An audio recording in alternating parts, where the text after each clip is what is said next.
Today on the LowDOWN, a Down syndrome podcast, Rabia Kehdr from Disability Without Poverty discusses the LowDOWN on Canada Disability Benefit. Over to you, Hannah and Mala. Thanks, Jody. Everyone in our community knows that having a person with Down syndrome in your life comes with both great things and costs. We like to spend our time thinking about the great things, but sometimes discussion of inequities, both necessary and important. Finances is one area that necessitates that discussion. People with Down syndrome benefit from a variety of therapies that are costly. People with Down syndrome may also have a higher degree of financial dependence as they enter adulthood. Should having a disability be synonymous with poverty? We think not. Fortunately, we are not the only organization who feels this way, and we are very lucky to have a discussion today with an expert on this matter. Today, we are speaking with Rabia Kehdr. Rabia is the National Director of Disability Without Poverty, CEO of the Disability Empowerment Equality Network Support Services, and founder of Race and Disability Canada. She serves on the Minister's Disability Advisory Group with Minister Carla Qualtrough. She has a master's in disability studies and over 30 years' experience advocating for human rights and social justice from an intersectionality lens, focusing on racialized people with disabilities. She previously served as a commissioner with the Ontario Human Rights Commission and a director with the Accessibility Standards of Canada. Rabia is a married mother of 4 who grew up with siblings with intellectual disabilities and is blind herself. Welcome, Rabia, to the LowDOWN podcast. We're delighted to have you. Thank you. It's absolutely our pleasure to chat with you today. Are you game for some secret questions so that our listeners get to know you a little bit better? Absolutely. All right, let's go for it. Number 1, what is a wild but true fact about you? Oh my God, a wild but true fact. My husband let me drive a car in a parking lot once in the dead of winter. Yeah, I love that. Because he said to me, "Did you ever experience driving?" And I said, "No, I know how to start a car though, and I know where everything is in a car." And he was like, "Do you want to drive?" And I said, "Yeah, sure." Empty parking lot in the middle of February. And I experienced, maybe 10 meters of driving. Okay. How was it? I did that, but I did one more thing recently. Oh. I went out. I needed him to drive me somewhere, or one of the kids, or whatever the heck it was. So I said, "I'll go start the car," and the car was blocking the other car. So I started the one car, and I said, "Okay, the car's on. Do you want me to move it too?" And he was like, "Yeah, go ahead." And I thought he was joking. And I was like, "You sure about this?" And he goes, "Go ahead."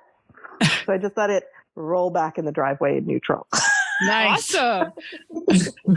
He was watching me and videotaping me, and my kid was coming from my mother's house saying, "Oh my God, Mom's actually driving the car. What is she doing? And she's crazy." That's kind of awesome though. Really. Yeah. How did it feel to drive in that parking lot? Oh, it was an experience, Yeah. Like, oh, cool. Okay. Yeah. Check that off my bucket list. Totally. Some unexpected motion.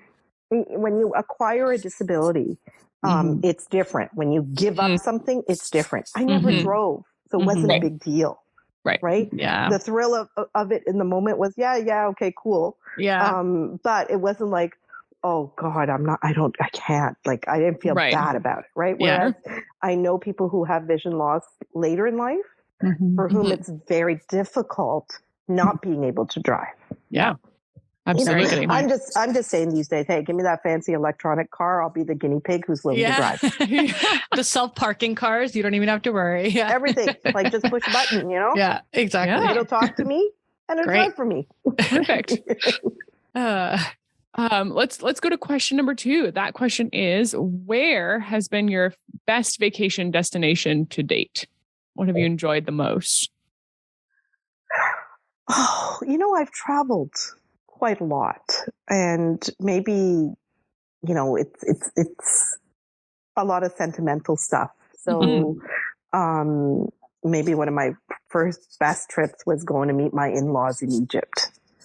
So going to Cairo and going to the pyramids and seeing some of the ancient forts and the ancient mosques there, and one of the oldest universities in history there was like, wow, standing over the Nile River, like, wow, cradle of the universe ideas, that was huge for me. And going to Italy to do some training that also ended up with some sightseeing in Rome, and again, history, right? Touring the Vatican, and touring the Vatican as a Muslim hijabi chick saying, I need to go to Mecca. I agree. I agree. And then I ended up going to Mecca, and just again, the history, the spirituality, the connection in that regard was just phenomenal. So, I'm one of those people that just loves listening to different people and different voices and different sounds and experiencing, just different smells and stuff like that. So I really, really appreciated those trips. And, more recently I chose to go to Pakistan and actually do a little, like go back to the village and all that stuff, but also do a little touristy thing and discover more about the country that I was born in, which was like, wow, I never knew all this. That sounds a lot like, I was just going to say, Rabia, I'm a fellow Pakistani Muslim as well. I just literally went back to Pakistan after 27 years of living in Canada. So I went after 22 years and then I ended up going back again after 2 years. Sorry, I don't want to sidetrack, but what city were you born in Pakistan? Where are you originally from? I was born in a little village. Okay. And I always joke, like in my grandma's mud hut, but no, actually there was a mud hut, but there was a brick room. I was born in the brick room near Chakwal, which is about 2 hours from Rawalpindi. So I'm ethnically Punjabi. Yes. Yeah. I know I was born in Karachi, but lived in Lahore and Islamabad too. So well, I'm fluent in Punjabi though. Oh, great. I speak Punjabi, I speak Urdu, and then I maximize my English language potential because that's my language of power and literacy. Exactly. Very cool. Okay, I'll take over for the next two questions. What is your go-to self-care routine after a busy day of advocating? Okay. As a person in my now early 50s, I'm regressing to my past, and I've discovered that there are all kinds of apps on my phone that give me access to traditional television. So I've gone back and watched, sappy soap operas. Nice. and I also, sappy soap operas that, we used to watch in, high school and uni days that maybe we shouldn't have watched. And, and I've also discovered again that I can, again, that cultural connections come back, that I can watch like those ancient old Bollywood movies that I used to love all the music from and the language from, and, discovered that Pakistan produces amazing drama series that actually tackle social justice issues that I appreciate. Yeah. So I started to, waste time with all that kind of stuff. Yeah. Well, awesome. Whatever. As my entertainment. Yeah. Well, I mean, with the amount of heaviness of the work that you do, you need something completely opposite to that to enjoy. So that's great. Yes. Okay. And then the last question, what skill do you think everyone should have? What skill? That's a tough one. I know there's so many. What skill should everyone have? I mean, if I put it in the context of my kids, like one of the things that I fought for my kids to experience was swimming. They should, everybody should have the skill to survive in water. Yeah. Mind you, this is coming from someone who did not have access to swimming and never learned how to swim and doesn't know how to swim. Yeah. But I think, swimming is a life-saving skill. Yeah.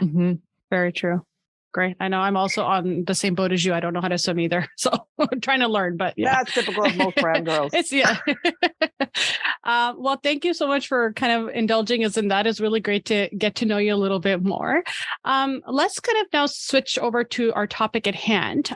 So as Marla mentioned, you were the National Director of Disability Without Poverty. Can you tell us a bit about the organization and how you came to work in this position?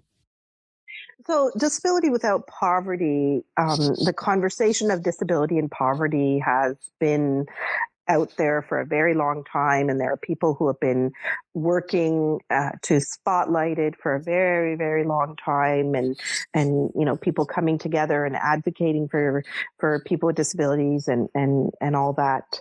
But poverty was really, really present for all of time for people with disabilities. And then during the pandemic, within our Canadian context, the experience was that people with disabilities were left even further behind. Mm-hmm. And were an afterthought at some level when it came to emergency measures and emergency responses and all that kind of lovely stuff. Mm-hmm. But in the fall of 2020, the Prime Minister of Canada made an announcement, made a promise of the Canada Disability Benefit to be introduced as a top-up benefit for working-age Canadians with disabilities living in poverty.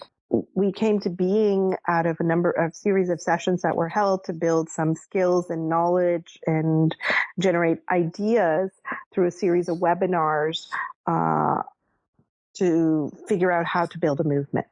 Mm-hmm. And, to figure out what some of the issues were and what some of the elements were that have to come together. And hundreds of people attended those webinars from across the country with expert presenters leading conversations.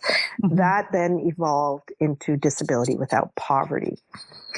In 2021, I hosted those webinars at the end of 2020, moderated them, and then I ended up being invited to the table around leadership for DWP and took on the role of national director. Amazing. So that's how I got engaged with, Mm-hmm. and so I'm its first national director. Wow. Mm-hmm. Okay. So it's a relatively new organization and a new thing. It was strictly a response to the Canada Disability Benefit because we said the Prime Minister has made a promise.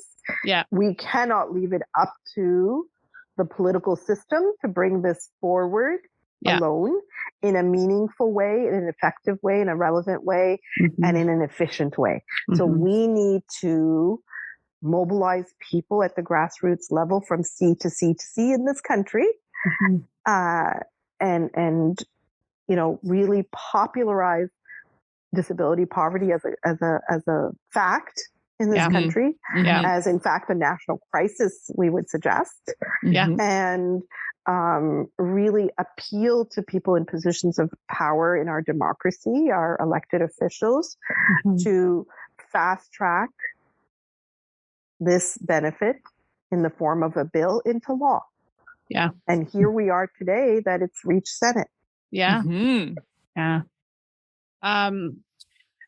I mean, as you mentioned, that the mission of Disability Without Poverty it's very clearly stated, like in the name of the organization but your goal is to help lift Canadians with disability out of poverty. What is the current reality for many Canadians with disabilities when it comes to their personal financial situation, and how widespread is this problem? Well, there are 52 poverty lines across this country, and we don't measure the disability poverty line. But we know from other global experiences that the disability poverty line can be as much as 40 to 63% higher than, the poverty line that's the market basket measure or however it's calculated. Can you explain that a little bit? Able-bodied person. Can you explain why that is? Yeah. Well, the cost of living with a disability is a lot. I always use even myself as an example. Okay. I have a livable income. I make money to support myself. I don't depend on any top ups or benefits, but yet what somebody without a disability, the quality of life that somebody without a disability would live with my income is different than me. Because for me, I have to pay someone to help me cook and clean in my house. Okay, I have some of those skills, but I need some sighted work done around me. Yeah. I have to pay for transportation. I take ride shares and taxis and stuff like that to get around, because I'm never going to the same place twice. So I can't exactly navigate public transit to reduce my transportation costs. Right. Oftentimes I depend on friends and family to drive me around, but when I don't, I pay big fat taxi bills. Right. When I do grocery shopping, I need somebody to accompany me grocery shopping, and it'll be a one-stop shop. I cannot go like my mom does. My mom would go to, and she'll go to, Walmart for this and Metro follow for the that deals. and No Frills for the other thing. And, and Food Basics, like she'll go after the deals and she'll stock up. I don't have that luxury to have somebody run around with me like that regularly. So I'm shopping once a week or once every 2 weeks in bulk, and I'm buying everything I need. Right. So I'm not clipping those coupons. I'm not finding those deals. I'm not saving a few bucks here and a few bucks there that a lot of people do. Yeah. Right. So it ends up costing me more. I end up, having to get somebody to do maintenance work for me. Mind you, I do some crazy plumbing work, in my house, but that's just me. And that doesn't mean that, my husband doesn't do things. I just think that I have better skills than he does. Love that. He's not interested. He can Google, he can YouTube a video. Yeah. And eventually do the job. And if I want it done, I'll have to do it. Yeah. I think there are a number of parallels between what you're describing for yourself and the population that we serve here with Down syndrome. Especially around things like transportation and being able to go places on your own. You're relying either on somebody to bring you, or a taxi or a handy dart, which all of those things take longer. They take time. You don't necessarily get to go exactly when you want to. So there's a time cost there. It's not necessarily feasible for most of our adults to have a driver's license or to move themselves around independently. And there's a significant degree of underemployment in our population that we work with, where even the people who are employed, it's not enough to live on typically. Oh, absolutely. And that's the regular state of affairs for most people. Like I'm the lesser of those statistics that's gainfully employed. So people with disabilities, we estimate the population of people with disabilities to be 22% of the Canadian population. But we're expecting that stat to rise due to long COVID issues and acquired disabilities as a result, or exacerbated disabilities as a result.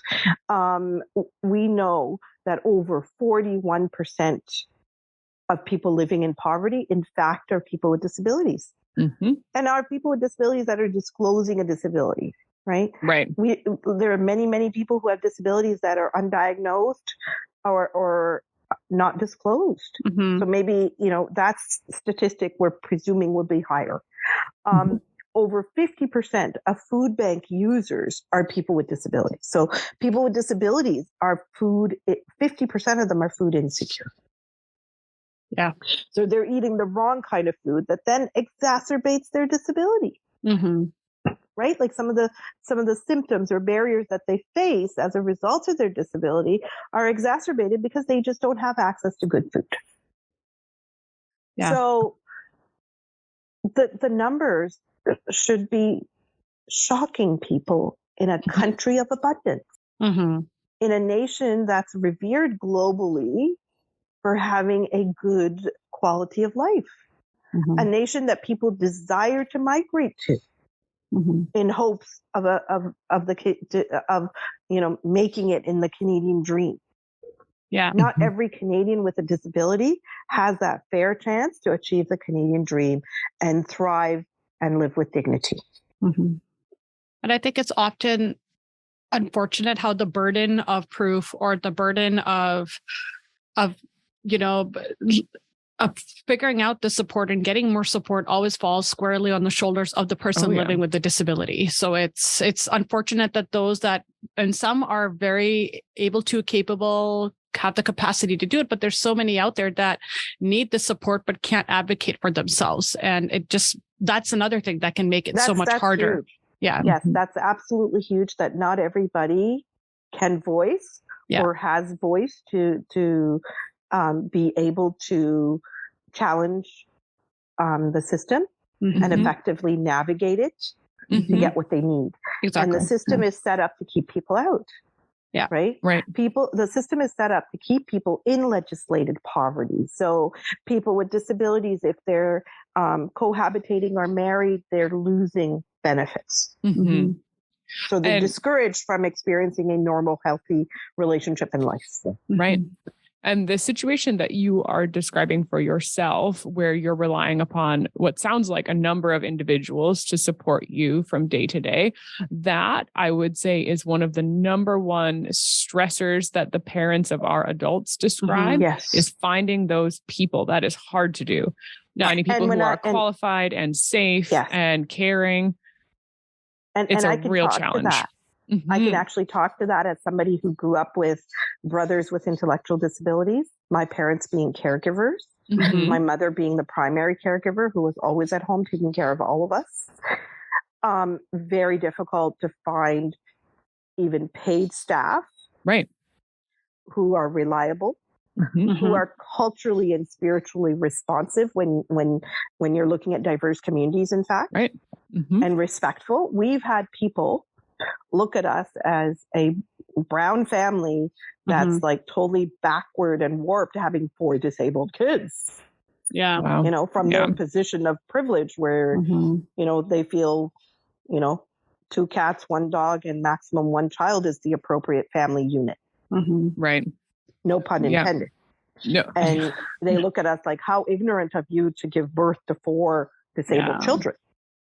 You know, or wanting to, you know, we've had experiences where, you know, they want to heal us. So somebody brought me the Helen Keller book, and I'm like, okay, honey, you have no idea who I am and what I do. Wow. She wanted me to read the Helen Keller story because she thought, you know, my brother, who was developmentally disabled, who passed away a couple of years ago, she felt that he could be healed. And I was like, okay, I think I know the nature of his disability. He is not the Helen Keller story, honey.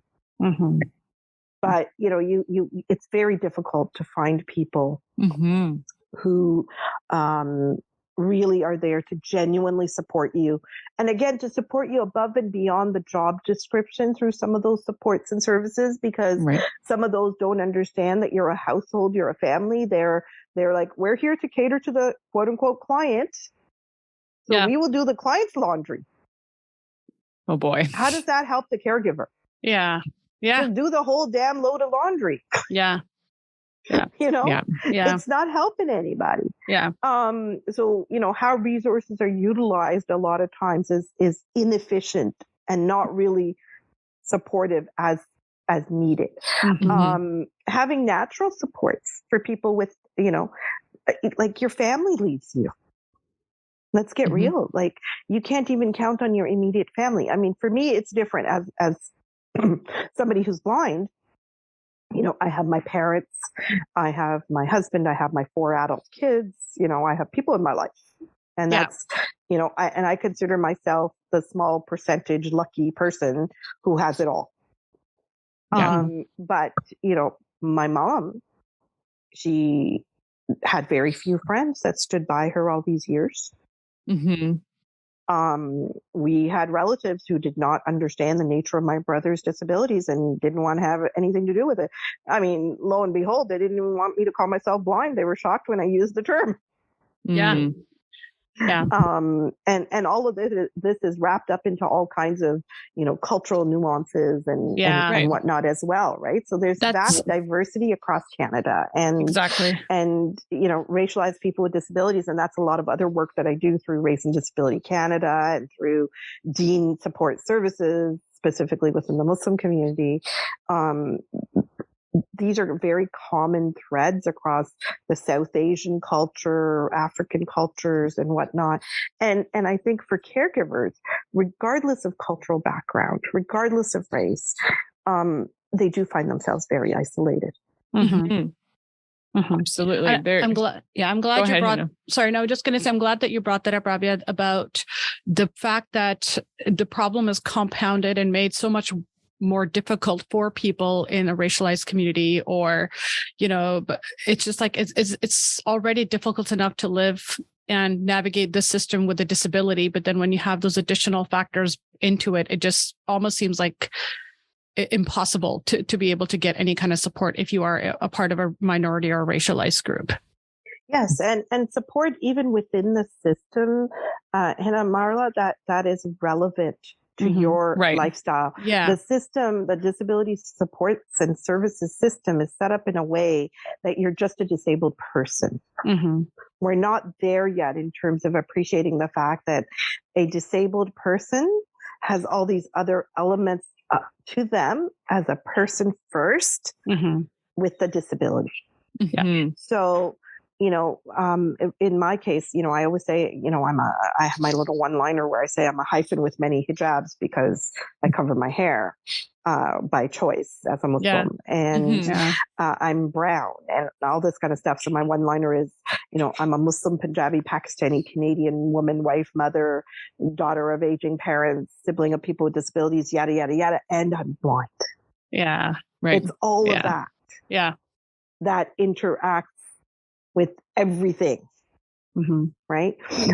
It's not just me as the blind woman, but people make assumptions and presumptions, and sometimes I'm just the fresh off the boat woman covering her head if I'm sitting somewhere, right? They don't realize who I am and what I do, and they think I'm there for English language services.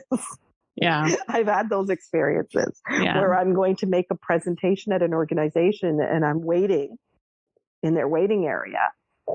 And everybody that passes by out of their staff keep asking me if I'm there for language testing. Yeah. So, and that's, coupled with the disability, right? People make all kinds of assumptions. Yeah. What kinds of financial support, federally and provincially, do Canadians with disabilities currently receive? And how adequate or not is that support? I'm assuming it's really not adequate. And I'll go back to our original, thing that we were talking about, that there are 52 poverty lines, and the disability poverty line far exceeds that. And in fact, there are provincial, territorial, whatever benefits that people receive across the country that vary. And all those benefits are substantially below the official poverty line, 40% below the official poverty line in many cases.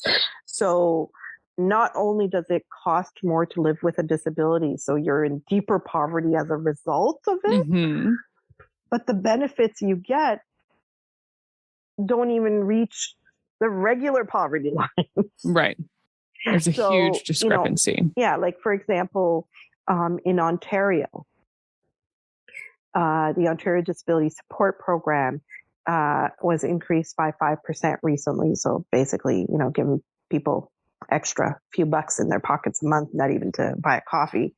$1,227 roughly. Okay. The official poverty line in Toronto is just over $2,000. Right. So that doesn't even cover something like rent. Yeah. Rent for a basement apartment, for God's sake, is cheapest $1,400 in Mississauga, where I live. Right.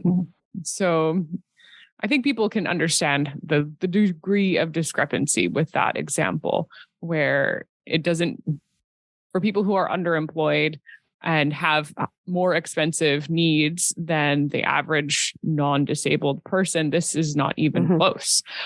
So let's talk a little bit more about the Canada Disability Benefit. We talked a little bit about that. You mentioned that it's been brought before Senate. For people who are not familiar, what's going to happen next? What needs to happen to bring that CDB across the finish line? So Bill C-22 passed through the House of Commons, where our elected officials, our MPs, sit from all parties. It passed unanimously through, third reading and everything else that needed to happen along the way. It has made its way to the Senate.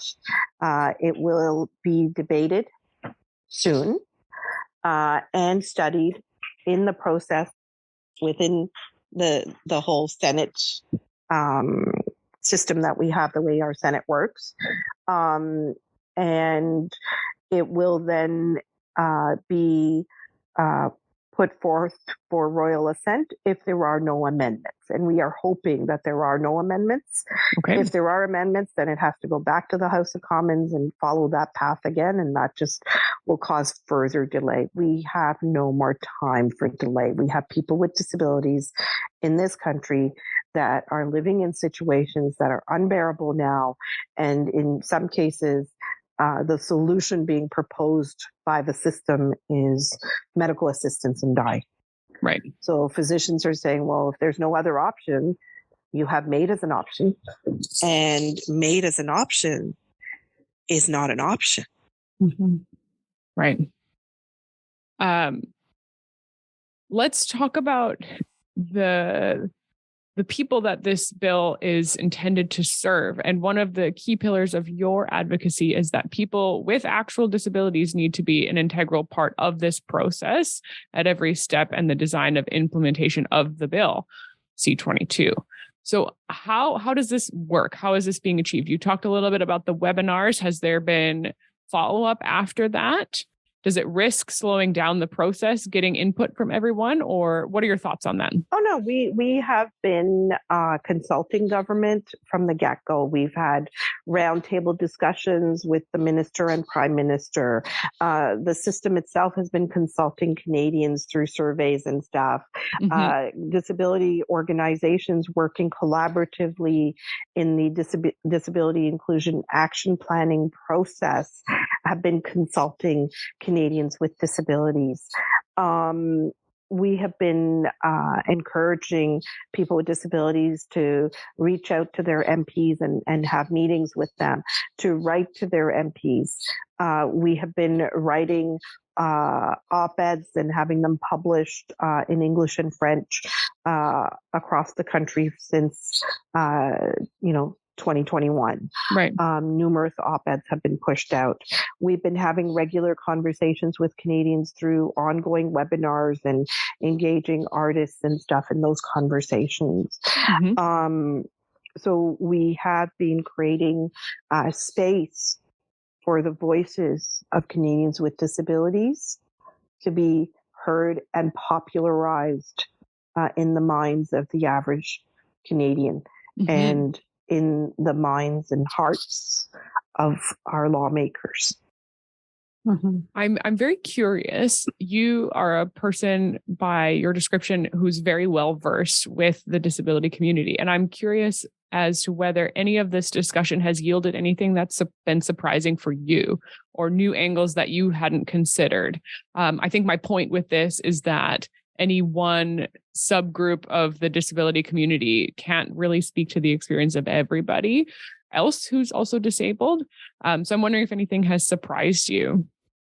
Well, there's a vast diversity amongst the disabled population, right? Like we are the biggest minority group, but there's huge diversity of experience given, again, the type of disability and all that kind of stuff. So, some of the things that we didn't think were going to necessarily come up have started to come up in the process of this bill moving through the House, which is, well, why is the benefit only focusing on working age Canadians with disabilities? Okay.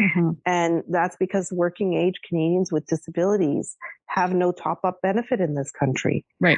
There is the Canada Child Benefit introduced in 2016, and then there is the historic Guaranteed Income Supplement for seniors that have existed. We're not saying that in either of those groups they have, achieved a sufficient level of income that they're not struggling with poverty. We're not saying that at all. We're saying that adults with disabilities are far behind. And we need to do something urgently for them. And that's what this benefit is about. And then, we're not going to get this benefit perfect. We're not going to get this law perfect. But we will continue to work to advocate for everybody with a disability, regardless of age. We have a promise on the table. We just need to see it realized because we're in the state of a minority government and things can change. And I don't think we're going to have the passion and commitment and drive that we have within this parliament, the beauty of cooperation that we've seen across all parties to band together to finally get this bill this far. We're not going to see that kind of congeniality going forward necessarily. Right. Timing is kind of key in this situation. Yes. So, when somebody dangles a carrot, you hang on tight to it. Yeah, absolutely. Or an olive branch or whatever you want to call it, right? You just hang on tight and, make it happen. Yes. Let's talk. So you don't bite that hand. Well, precisely. You were speaking about how this upcoming bill may not be perfect, but I'm sure that you have in mind sort of an essential list. So what is your personal list, your wish list for the CDB, and what should it include in order to achieve that goal of lifting Canadians with disabilities out of poverty? Well, we have some general principles, right? So our general principles are that this benefit needs to be not means tested. So, of course, it'll be income tested.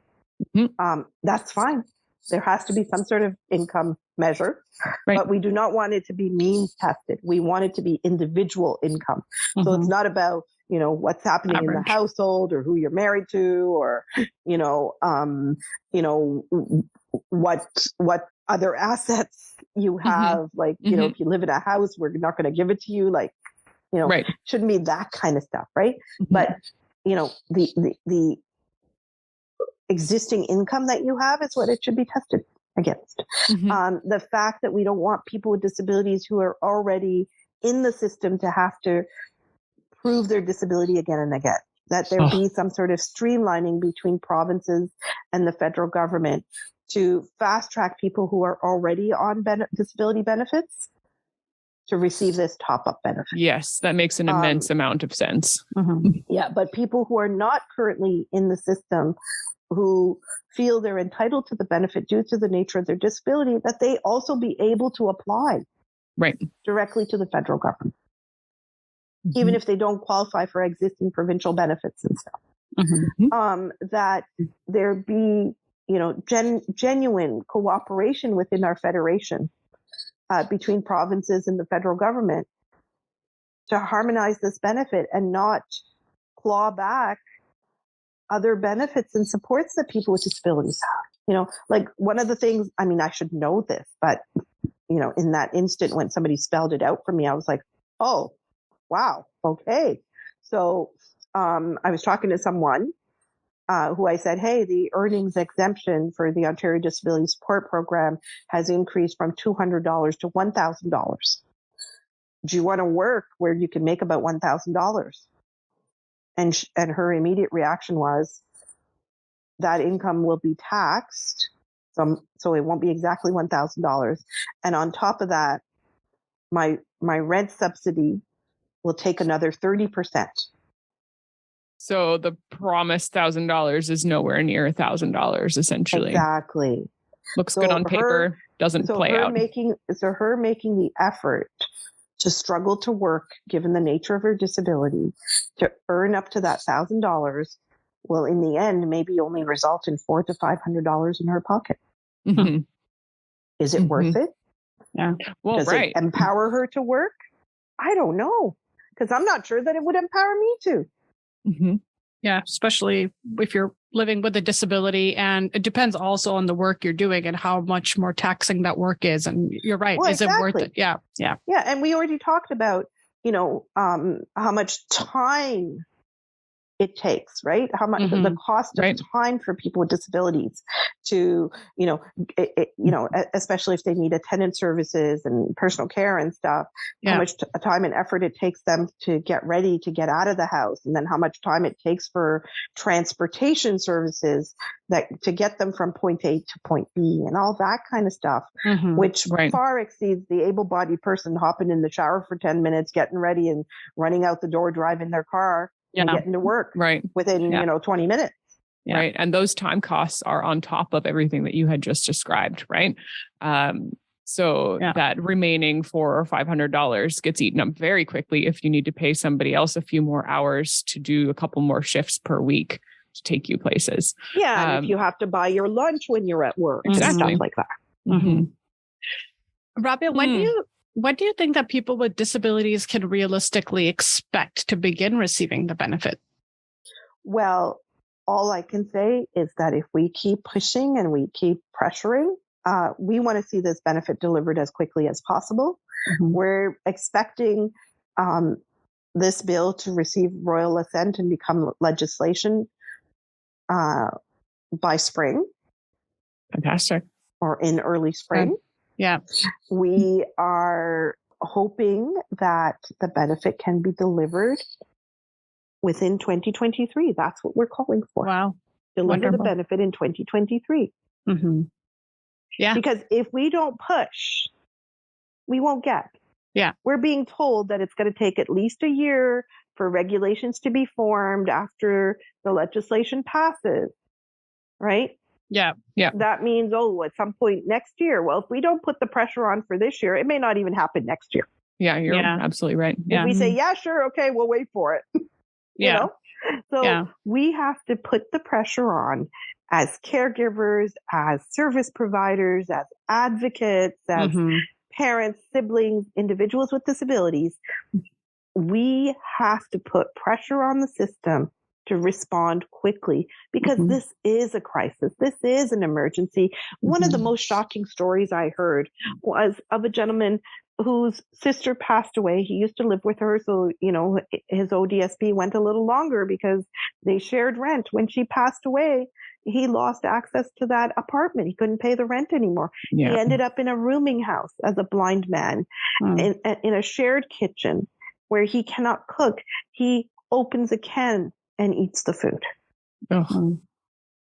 And as somebody who's blind, I can't fathom that.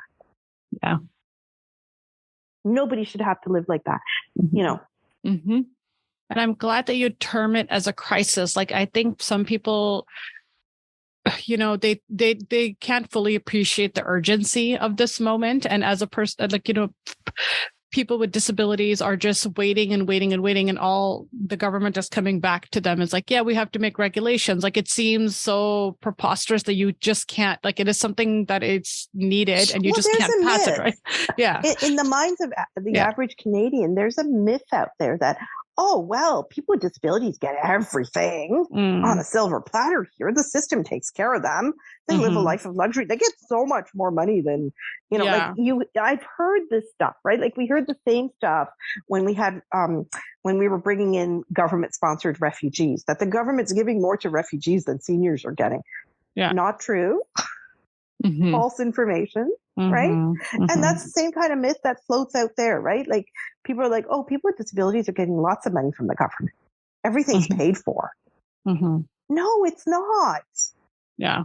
It's not. Yeah. Like, when you get it, like the system makes you strip your dignity to be able to, show off some dignity out of whatever benefits they'll give you. But the perception out there ends up being, they're living a full dignified life, right? And also, it's also how we view poverty. Like, globally, we view poverty as, malnutrition and people on the streets and people begging and all that kind of stuff, right? And when we don't see that in every neighborhood, we think that poverty doesn't exist in the neighborhood.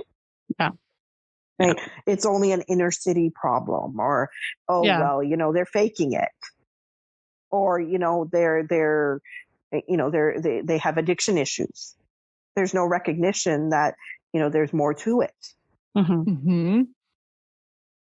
How can our listeners get involved to support this process? I mean, you mentioned earlier, we have to keep pushing and pushing, not only the people living with a disability, but your advocates and service providers. And so somebody who's listening to this podcast right now and really wants to get involved in terms of, both in terms of lobbying to get it passed, as well as providing input into the design of the benefits, what would you say to them? Again, they can write to their MP. They can meet with their MP, share their stories and experiences and expertise with their MP. They can engage in our conversations and our platforms on our social media. They can write to us their stories, and if they're wanting to retell their stories, we will work with them to see how that's possible, whether through blog posts or op-eds or mini videos or podcasts and whatnot. Mm-hmm. They can, again, highlight the barriers that they face within the system if they're receiving benefits. Mm-hmm. What are those problem points? Yeah, absolutely. What are those nuances? Right. And the yes, story that you told with that math, I mean, that should be clear to everybody, mm-hmm. right? Like, look at how it looks on paper and then how it translates to a person's life are very, very different things. Yeah. And the more people can understand that, I think the more really fired up people should be, because. Well, when people are telling me that they have to choose whether they buy, toothpaste or a loaf of bread, mm-hmm. right? And this isn't something new. It's just we're talking more about it. Years ago, I went to interview someone for a research project. And I had a friend with me, and this was another South Asian woman that I was interviewing who was legally blind, single parent, living on her own with a couple of kids. And my friend with me told me after she went away for a minute, she told me, Rabia, this woman has burn marks on her arms. And I was like, oh, okay. So I decided to ask her about it. And she said, well, when I cook, sometimes I burn myself. I use the oven and I burn myself.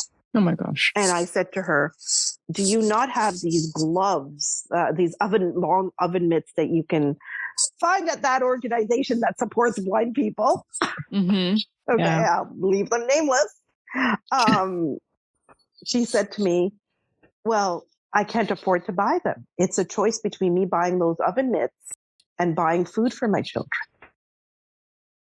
And I'm sitting there saying, whoa, okay, I'm buying her the oven mitts because she shouldn't be burning her arms. Mm-hmm.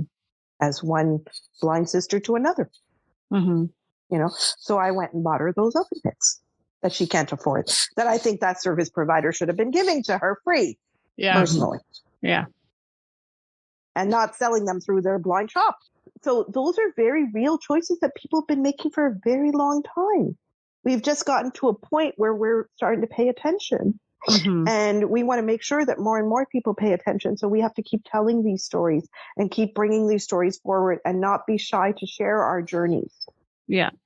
Yeah. And I think that's why it's so great that we were able to have the opportunity to chat with you, because I mean, Marla and I, we work with people with disabilities every day. And I think certain times we connect with our families, and we also sometimes forget how difficult it can be. And especially for our families that are planning for their kids as they get to be in the adulthood age, right? There's a lot that's very stressful for our families, but figuring out what their kids are going to do when they're older, when the parents are no longer around, there's so many different thoughts and so many different things going through their minds, that I think all of us can really use a wake-up call to how much of a crisis this is for the entire disability community, especially for our families with loved ones who have Down syndrome.